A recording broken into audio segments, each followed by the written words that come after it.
really want to appreciate your interventions and the fact that you speak to my next question, which is the bold reforms that we need to undertake. And I wanted to ask Professor Blanca about this. What bold political and institutional reforms are needed to accelerate progress towards achieving universal access to clean water and sanitation? Professor? Thank you very much. First of all, allow me to explain which similarities Mexico has with Africa. First of all, we have plenty of similarities regarding water. We are a country of 2 million square kilometers, so we have a lot of arid and semi-arid areas, but as well we have rainforest areas, a high urbanization, and as many of these countries, they need to extend water services to all. And as you know, maybe to take something from 30% to 70% is easier, but when you are in the last percentage, it's much more difficult. So I'm going to describe one problem that I had to address when I was the head of the National Water Commission in Mexico, and it concerns SDG 6 on water, but as well it concerns the SDG on education, because there was the need to provide water services, meaning by that water supply and water sanitation in schools. We have been trying to solve this problem for more than 30 years. We even have built or put in place a specific organization to address the water problem in schools, but solutions were not sustainable, were not there. And instead of doing that, which was very good, is that we were working a lot as a team with the president, and he noted that the problem in schools was not only water, but problem in rural schools were several kinds. So he created a program that is still working, The School is Yours, and it has 4 components. The first one is to provide meals to students. Many students simply do not learn because they are not well fed. The second one was to extend the number of hours of education. In many rural areas, we have monoparental families, and women, mostly leaders by women, need more time to work and to take care of home, so they need somebody to take care of their children. So that was the second goal of this program. The third was to improve facilities, and in this third one is where water supply and sanitation was located, but it also comprises other type of facilities like sport facilities. And the fourth one is to have IT facilities. The program now is running very, very well, but it took us more than 2 years to start the program. Why? Because the barriers were the legal and the institutional framework. First, the legal framework, as you know, legally in all the laws, we put what is forbidden for society to do, and we put what functionaries should be doing. And for functionaries, what is not written, if we do something there, we can be put on jail, we can be evicted from not to allow to work anymore on the government or to pay fines. So we need to change the institutional framework in order to say that functionaries should be doing what is needed. Maybe I'm saying very, very simplistic, but that's the way it was changed. And institutionally, there was another very big challenge. The challenge was simply that budgets are allocated thematically. So we had budgets for water, we had budgets for providing meals, but we not have an overall budget that could be flexible. So that was one thing that was changed. And also, to give directly the money to the parental, to the students' parental association, which was forbidden. This way, we got rid of this specific institution providing water supplies and many other institutions. We had more money to implement the program, and all these 4 items I have mentioned to you started to work. So we really need to think differently. I think the majority world, how is now called the developing countries, so the majority world, now we need to find our different solutions with the different visions, and that includes everything, and really not only thinking out of the box, but thinking out of the way in which we have been educated. Thank you very much. Thank you very much, Professor Blanca. You're allowed to clap for our panelists, by the way. I'm not so sure. I was wondering whether it's the lack of coffee or that you didn't have enough coffee in the morning, or you're still recovering from last night. So I'm wondering which it is, but you're allowed to appreciate our panelists whenever they make their interventions. And I want to appreciate Professor Blanca as I turn to Milka. Milka, Professor speaks to the political and institutional frameworks, but your specific question will come to the political and institutional barriers that have slowed the progress of SDG 6. When you look at the presentation from Dr. Kalist and Comfort's statement on behalf of Dr. Rashid, it's very clear we still have political and institutional barriers. You speak to that, Milka, as a woman leader. Thank you so much, Maurice Mugisha. And thank you all for welcoming us here. I'm glad to be in Uganda. Politically speaking, yes, since the inception of the SDGs, especially the SDG 6 in 2015, there has been a lot of progress, a lot of strides in the Africa continent, but we also have had a lot of hindrances and challenges due to political interferences. We have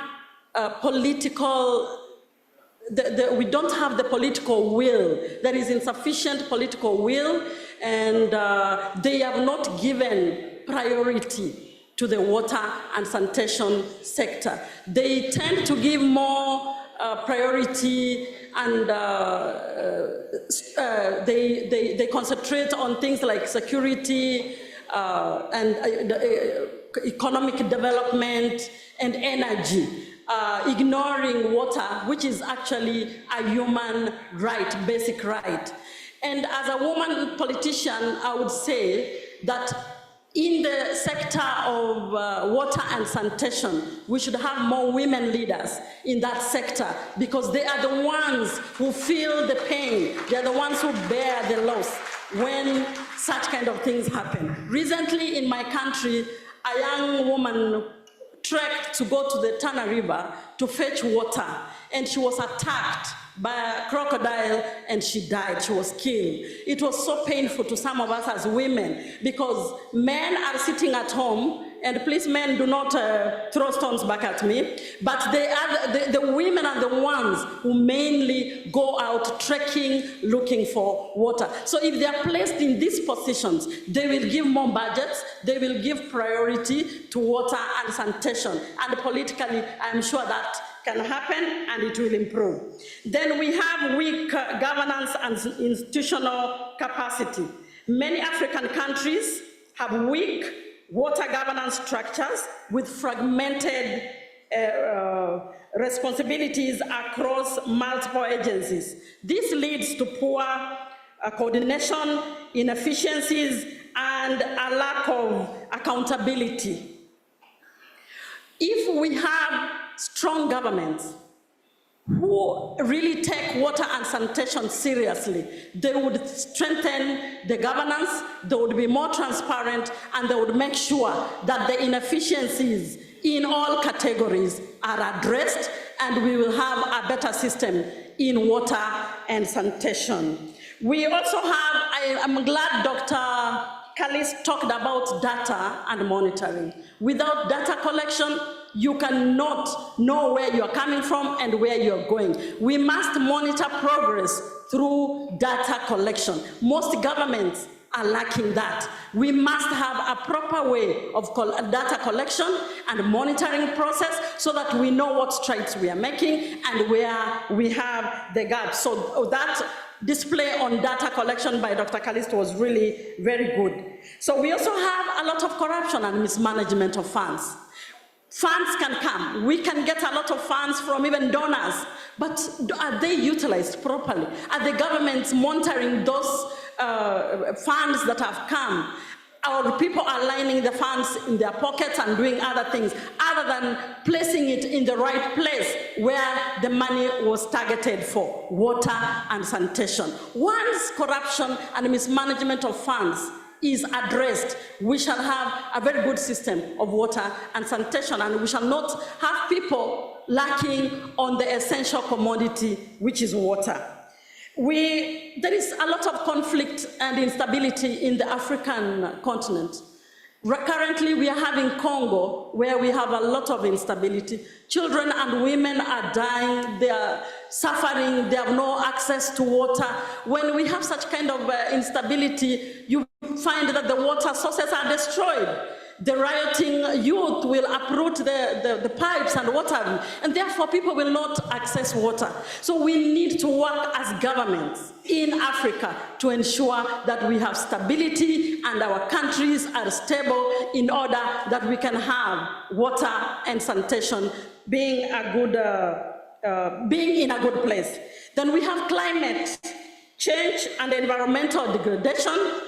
Climate change exacerbates water scarcity and variability, while environmental degradation can reduce the availability of clean water. This, the governments can put in resilient procedures and systems in order to address climate change.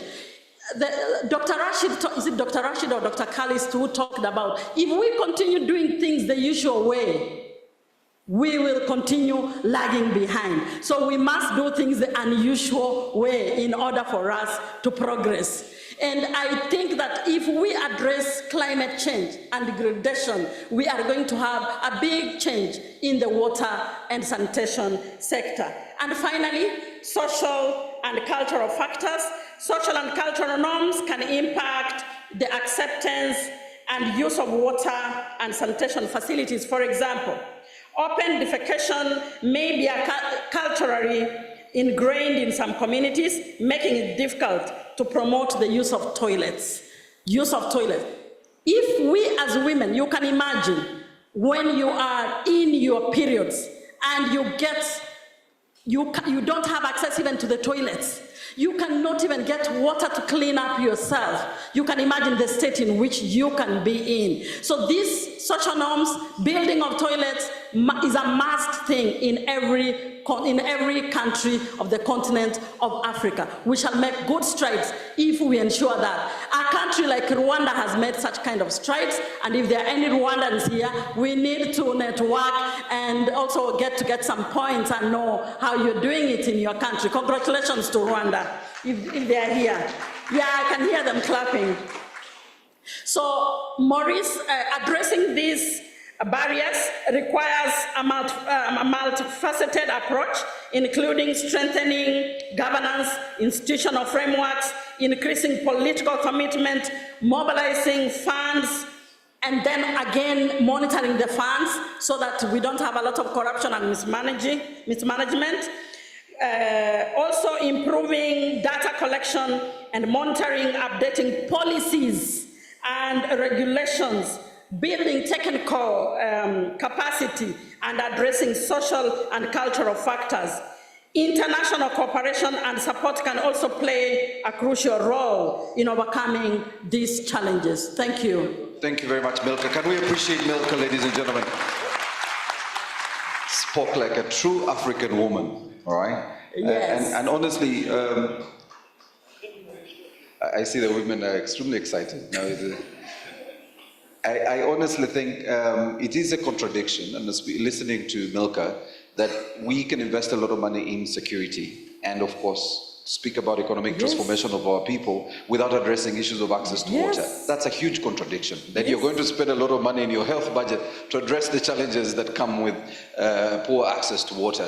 Let me see again if we can get Dr. Rashid online. I know the team has been really trying. Dr. Rashid, it would be nice to hear your intervention, because you earlier in your statement spoke to the post-2025 vision framing for Africa. Dr. Rashid, can you hear me? Yes, I can.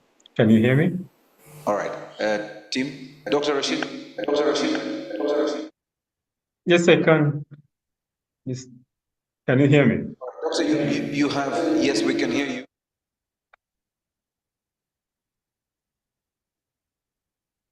To quickly share with us your intervention based on the panelists, what the panelists have said. But if you want to catalyze your own statement, that would be all right. Dr. Rashid. Yeah, thank you very much. I would like to utilize the opportunity, one, to emphasize elements in my statement, but also highlight some of the points that have been made by the panelists, which we welcome as the group that has been charged with this responsibility to be able to get the dialogue process going on how we conceptualize the Africa we want beyond 2025 and align that vision to Agenda 2063, where we are talking about utilizing our resources to be able to usher in all-inclusive prosperity for the continent and also assure water security in so doing. Yes, I'm honored that Dr. Callister in his address highlighted the issues of information gaps and data gaps that we need to be able to make the decisions that are taken by our heads of state and our political leadership on what it is that is required as interventions to be able to achieve or to address the real needs within the sector and also be able to raise the profile of water to be what it is and the role it can play in our aspirations for economic growth and social transformation. And that is very critical. He talked about the SDGs. We also have the system that my colleague highlighted, the African Water and Sanitation Sector Monitoring System, which was developed in order for us as an implementation tool to be able to track the progress made by member states on the commitments that have been made by our heads of state and government on water and sanitation goals, but also the commitments we've taken at the global level. It tracks the targets of the Africa Water Vision 2025, the milestone year of which is this year, and it also tracks the SDGs. And again, as highlighted by all colleagues, we are off track in achieving that. Now, last year in October, when we went to Cairo, we took the information available in that system for the last 22 years of implementing the Africa Water Vision. And we did a situation analysis of where we are at. There's a lot that has been achieved. Maybe it pales in what we aspired to in 2000, but a lot has been done. And there are also plenty of lessons that we can draw from what has been achieved and what we've not been able to achieve in the process of implementation. And these are lessons that we are integrating into the dialogue process as we envision the future beyond 2025. There are also emerging issues that we need to take into consideration, some of which have been highlighted by the panelists, about gender mainstreaming, about the impacts of climate change, the medium of which is going to be water. And these are elements that we need to take on board as we go forward, as we aspire to what the future can be. Allow me to utilize this opportunity to share a bit of the roadmap because my colleague spoke about it in person, but I think it's important that especially for purposes of remembering the steps that are important and where each of us can contribute to this process. Allow me to share this. And broadly, this is what is rather critical, that the process has not just started. We started in 2022, where we outlined the steps of the roadmap of the development of the post-2025 Africa Water Vision. In 2023, the ministers responsible for water affairs focused on this issue and called for designation of water and sanitation as the African Union theme for 2026. And this speaks to a comment made by one of the panelists about we speaking to ourselves and also continuing to work in silos, which is an approach that we need to move from. Because when we are going to be able to implement this, we need the highest level of political commitment and buy-in in order to be able to achieve this. And that's why we are aiming for 2026 to be a theme on water, wherein water's contribution to all the other productive sectors can be highlighted, and then we can chart the way forward with the contribution of all sectors concerned and sectors that impact on water. In 2023, this decision was pushed forward through a broad committee of agriculture, rural development, water, and environment, which currently is chaired by Uganda. But this also shows you the intent to be holistic in our approaches. Water is not just for water. When we talk about water security, we are talking about making available water of a quality and quantity that is sufficient to be able to assure food security, energy security, and environmental considerations. And if you're speaking about it like that, we need to broaden the approaches and, again, address that issue of working in silos. In 2024, at the beginning of the summit last year, we had the ministers for foreign affairs adopting this appeal to assure sustainable water availability and safe sanitation systems to achieve the goals of Agenda 2063 as the theme of the African Union in 2026. This is crucial because that gives us the stage in order to present a vision that will show how water is going to contribute to the social transformation of Africa and the economic growth that we're aspiring to also to articulate those examples that have been given, that yes, a lot of money is spent on peace and security, but we also need to step back and ask ourselves, have we articulated the contribution in a language that is understood by a person dealing with international relations, a person dealing with investment or economic planning and financing, in a language that they can comprehend of what water contributes to eliminating conflict and in so doing assuring peace and security, or how water contributes to a healthy population and a healthy environment that then goes on to have a more productive labor force that is also not reducing the little that they earn, spending it on treatable ailments because of sanitation failures. That case has got to be clearly articulated and also sold to the other parties that are outside the water sector that might not understand it the way we passionately look at it.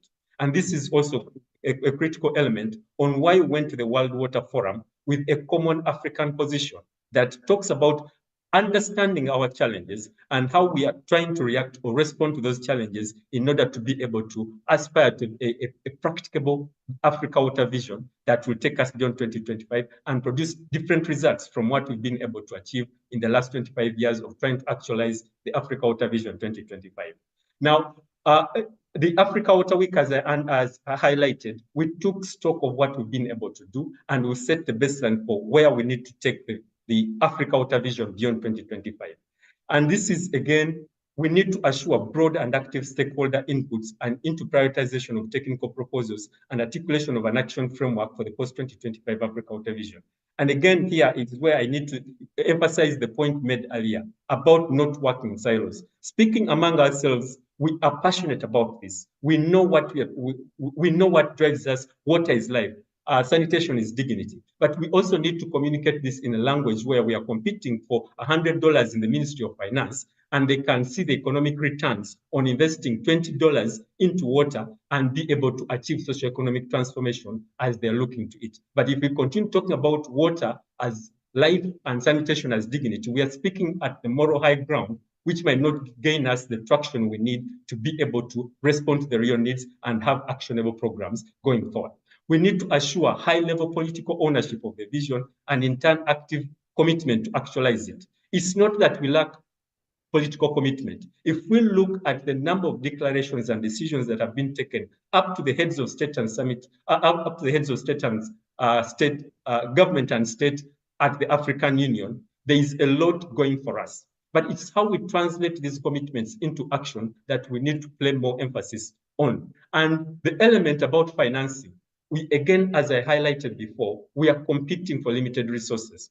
We are talking about the role private sector can play, but how have we articulated, say, for instance, the sanitation economy in a manner that attracts private sector to participate in this? And it's not the work of government to be able to do this, but how can we as individuals in our homesteads and everywhere we are, how can we contribute to this? How do we ensure voluntary compliance as opposed to enforcement? These are elements that we can all contribute to in the grand scheme of achieving a vision of an Africa where we have equitable utilization of our water resources for socioeconomic development and the sustainability of our environment. We again need to ensure that the Africa Water Vision and Policy is aligned and adopted as an implementation framework of Agenda 2063. This is critical because the aspirations, the goals of Agenda 2063 are where Africa should be and utilizing its resources to be able to drive the Africa we want. Water security plays an key element because it drives all productive sectors and has the potential to influence even the productivity of our labor force. So we need to be able to make this clear and also ensure that there is alignment and therefore adoption of that vision in order to be able to be an implementation framework of Agenda 2063. So these decisions have been taken, but this roadmap, and again, why I wanted to emphasize this roadmap is these are key events on this roadmap where we need the water community supported by other sectors that benefit from or impact on water in order for us to be having a holistic discussion that understands the perspectives of why someone set targets in agricultural production should understand why water management contributes to this, and there could be opportunities for cross-sector financing in order for us to achieve that goal.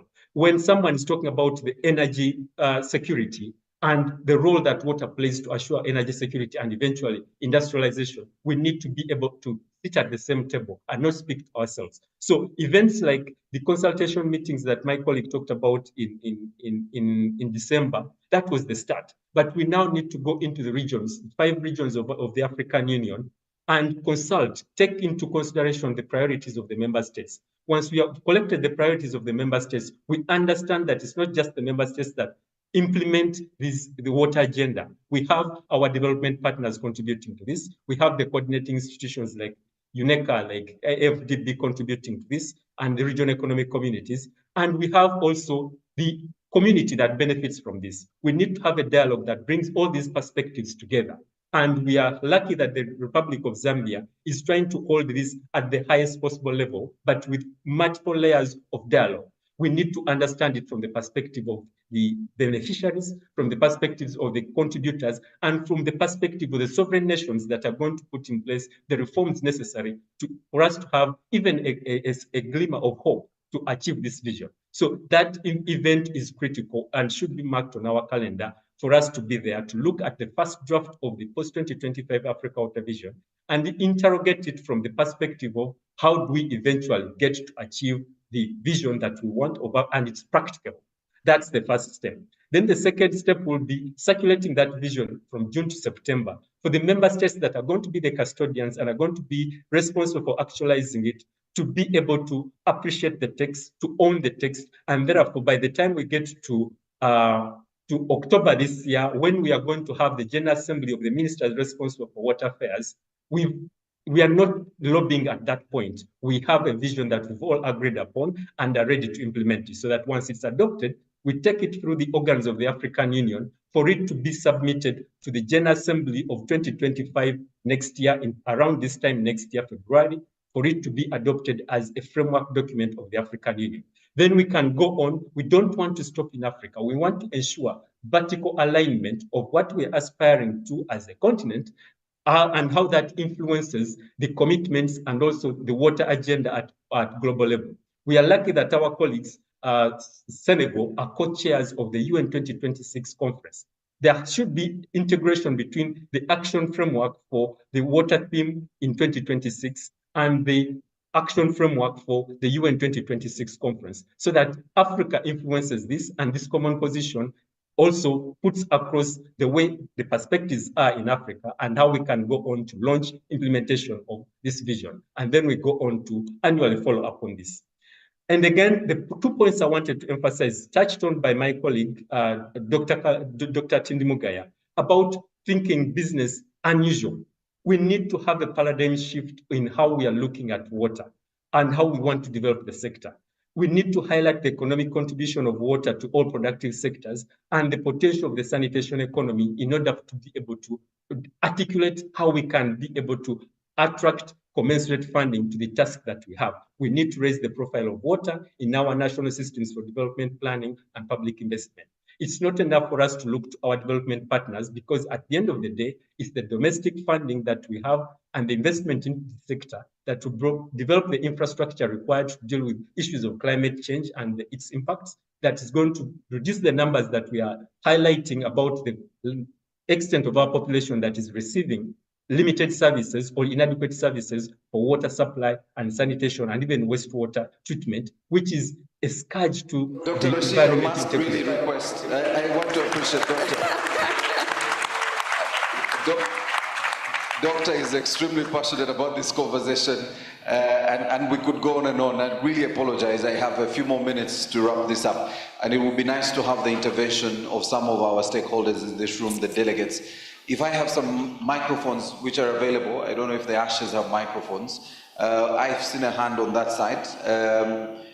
If you can keep your intervention extremely brief. Do we have a microphone anywhere? All right, if you have a quick question or comment, I would come to you because I have the last questions for my panelists. It would be nice to have them wrap up this conversation. Do we have any quick? All right, I think we've done a fantastic job as panelists, and I want to appreciate also the presenters. So I'll quickly turn to Dr. Patrick, and this is really us wrapping up. And picking from what Dr. Rashid has spoken to, the need for broadening our stakeholder initiatives and inputs, the political ownership as shared by Melka, and of course political alignment or policy alignment, your quick takeaways and how we can make bold decisions to achieve our SDG 6. Great, thank you, and great session. Thanks for all the interventions. Let me keep it short, because really what I heard is a lot of resonance with this, what I believe is our key point. And this is maybe the wrong place to say it, because here we are with water and sanitation people. We have to stop talking to each other. We have to start talking to the rest of the world. We have to make people in other sectors see where water and sanitation has a role to play. We have to see where we have a role to play in their sectors, and we have to make sure that our heads of state, our heads of government, and that's what is inspiring about the new Africa Water Vision, it has to be part of their developmental agenda. And let's make sure that this water vision is really owned by the people who matter, which is the heads of state. Thank you. Thank you very much, Dr. Patrick. I'll come to Professor Blanca. Professor, how can the governments then better integrate? And listening to Dr. Rashid, Professor Blanca, how do we then get governments to integrate water and sanitation policies into development plans and climate adaptation strategies? Thank you very much. I will give once again an example. Mexico has 68 languages. Most of people will think that we only speak Spanish, but in fact we have a lot of indigenous communities.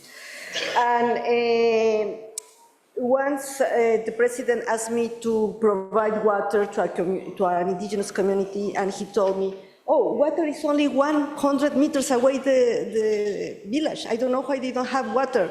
Go and give them water. I went there, and yes, water was at 100 meters from the village, but 1,500 meters below. So it was really a very different challenge, and it was noticed then that this was not only, and I think that's your point as well, it's not only a water problem, it's a problem that is integrated in many other problems. Many of the indigenous communities were taken out of their lands, put in the worst areas, in very isolated areas, so they don't have water, but they don't have as well health services because doctors don't want to work there because it's very isolated. They don't have either schools because teachers don't want to be there, and it's very difficult to build schools there. So as part of the National Development Plan, a plan that is called Justice and Equity was implemented, in which land that belonged to the government, but also buying strategic land, this land was restored to indigenous communities in order to put them as close as possible or in their original site. And in these places, it was easier to provide them with water supply and sanitation, but as well they had doctors and other teachers. So the way is to see the whole picture. And the whole picture many times is not the people working in the water sector that see it. but we need to contribute or to help our leaders to see the whole picture. Thank you. Thank you very much, Professor. I'll come to Dr. Omar. Doctor, Milka spoke to the issues of accountability, monitoring, and also the issues of governance. And I wanted us to bring at the micro level, because we're dealing with local governments, we're dealing with municipalities. And I wanted to find out what the role of the local governments and municipalities are playing in strengthening the issues of governance and accountability in the water and sanitation sector.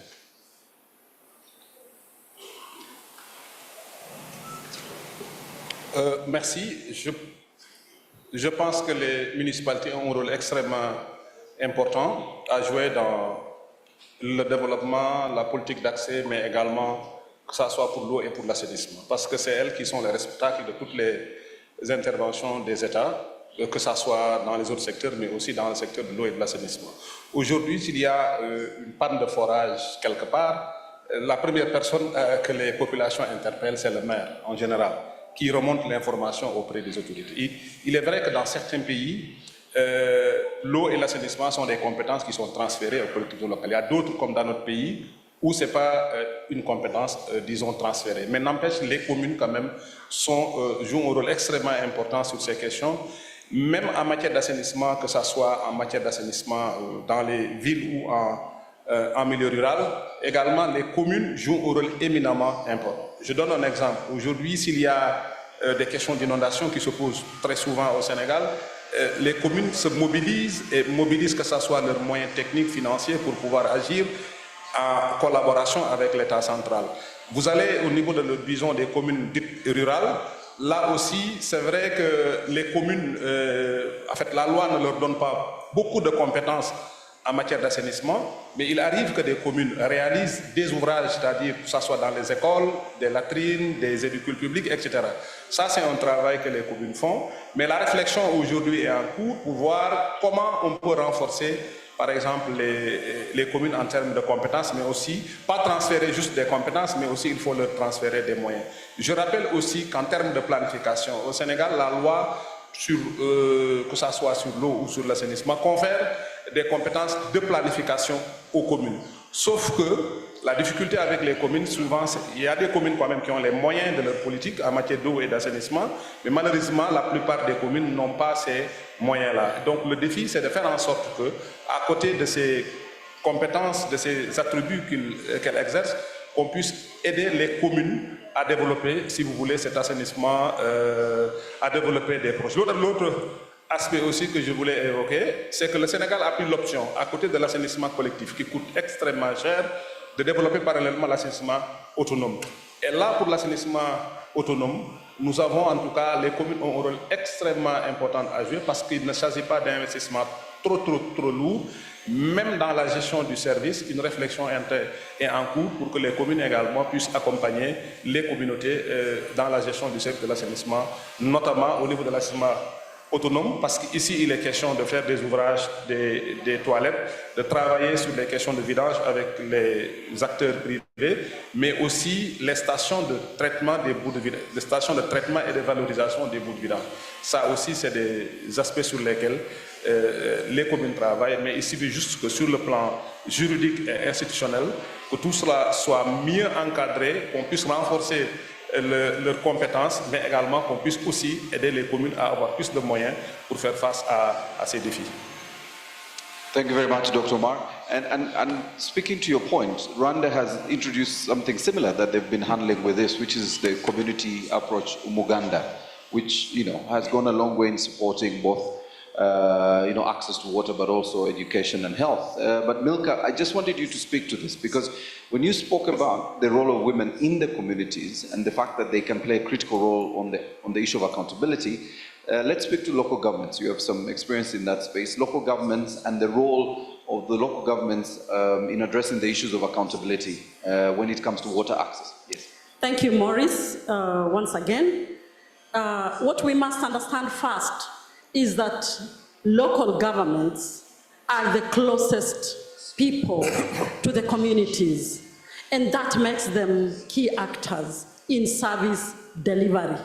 And most importantly, water and sanitation is a devolved unit to the local governments. So if you're here and you're working for the local government and you're not doing your oversight role, because that's a key for local governments, especially the governments, the assemblies, those who have assemblies in the local, in Kenya we have what we call, we have 47 counties, and each county has a government called an assembly. So that is where regulations, legislation, and oversight is done. We must be able to give to oversight and see what happens to the money that comes in. We must budget for it. If you're not budgeted for that sector, then there is nothing that you will do in the ground, and there is nothing for you to go under oversight. But we must deliver services and ensure that infrastructure is well managed, because without that, then water and sanitation will not happen. We must also make sure to engage community and for them to participate and own the process. And in this community engagement participation, I'm talking about stakeholders, engaging the local communities, engaging the CSOs, engaging all the other people, the other stakeholders that are within the community on monitoring water and sanitation projects. Then we must also do public awareness campaigns. As a government, as a local government, we must be able to educate our people why water and sanitation is important and how it can be utilized. Somebody here yesterday, a key speaker said, you get to the bathroom with your music, you are singing as you shower. You're going to waste gallons and gallons of water. We must learn, must educate our people to know how to make good use of the water resources that we have. Then there is financial management and resource mobilization.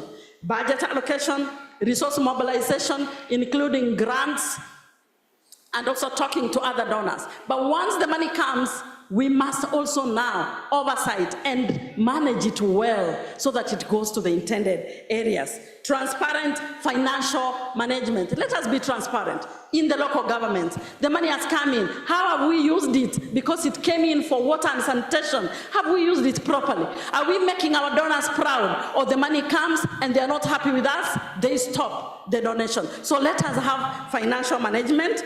And again, I will repeat here, data collection and monitoring. There is nothing, you cannot progress without knowing the numbers, the data, and monitoring on the same. Crisis management and resilience building, emergency response. My colleague here has talked about floods. How do you respond to the emergencies? How fast does the help come when areas are flooded? What are you going to do about it? Did you put that money in the budget? How are you going to help your people in the underdeserved areas? Promoting equity and inclusion, equitable access. Ensure that water is accessible to all, including the vulnerable, including those who stay in the slums, including the girls and youth, that they have access to water, and make water affordable. Right. If you don't make water affordable, many people are going to suffer. And I want us to leave this Congress here today better equipped and knowing that we are going back to our places to assist our people. Water is a right, not a privilege. Sanitation is a necessity, not an option. Let us work together to make SDG 6 a reality for all. And as I conclude, Maurice, I want to invite all of you to Mombasa, June 16th to 20th, for the international, we have an international Water Sanitation International Conference 2025. Come and enjoy the sweet beaches in Mombasa, just like we are doing here. Thank you so much. Thank you. I was looking at the local organizing committee whether we should send her an invoice for that announcement. But I'd welcome you, Maurice. Thank you, Belka. Can we appreciate our panel, ladies and gentlemen? I am glad that we chose to have these wonderful men and ladies as the opening session for our session 1. And I'll invite Dr. Calista and Comfort to join them for a group photo here. Can we have our cameraman on standby? Cameraman, I want a photo of our panel. Session 1 panel with our keynote speakers. Dr. Rashid, thank you so much for joining us virtually. And ladies and gentlemen, clearly the conversation has started. What can we do differently? And we were speaking to the political and institutional call to action. I just wanted to share that when we speak to the local government and community involvement, the utility body here in Uganda, National Water and Sewage Corporation, has community barazas, which continue to go a long way in changing the mindset of our people and calling for accountability among our people for access to water and sanitation. Can we again appreciate our panelists and keynote speakers? Thank you so much. A couple of announcements, and please note that it's exactly 10:30, and that's the time we were meant to wrap this session. Our bags, the conference bags, are in Royal Palm. Please ask the ushers where Royal Palm is so you can pick your conference bags. This break is 30 minutes, so the next session starts at exactly 11 here in the room, and the moderator will be here ready for you with her panel. And we have coffee that is being served in the exhibition rooms. So make your way to the exhibition rooms for some coffee, and also pick your bag and make your way back by 11 a.m. Thank you very much. Enjoy your break.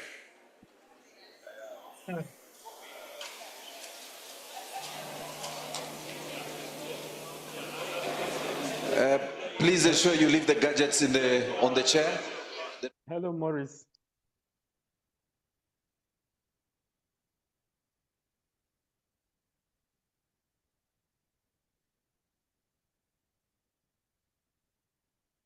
Hello.